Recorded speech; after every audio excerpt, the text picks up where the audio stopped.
lightning bolt kan siam ang lightning bolt chu track la anga omang chi track kan siam do ni ang pian ang ria array ya kha line hian ti hian array ka pian om put tu ka kan siam de do ni chumi ti tur chuanin a saber in hei color sang lo tur ni foreground and background color hi color sang lo tur ni ya chu empire na color sang alo pal ni chuan color sang alo pal ni chun ti pe tok mai tu kuan default in ro le do ni so na saber in gradients right click gradients a style and here black and white linear in tai velan hen toite develop one control sunizwa filter render different blocks sunizwa image adjustment input sunizwa image box adjustment levels teta chang hian kan ti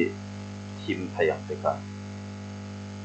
ti kon light tray kan siam do nei kan okay ang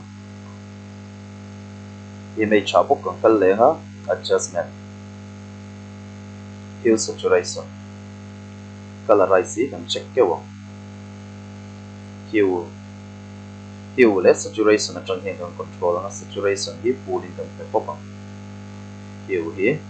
yana moi to amoi kan ti dan tu ni kan adjust pe ti da kan se kan okay ang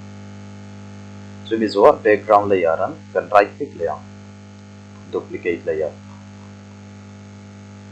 duplicate ti kha ziak mai la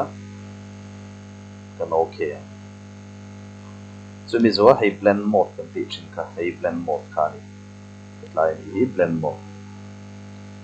screen kan dang screen blend mode and screen kan dang to so mi zo an move tool kan langa ei kan copy yang out kan petanga hian kan shoot mo pa so mi zo kan free transform leang edit free transform kan pot so yang tikha enter so mi zo kan copy leang out kan petanga kan shoot lenga free transform le bok control P ka ni mai tikha hian yang kan da lenga tikhian track khanin tikhana sim thayani yan light lo chu tha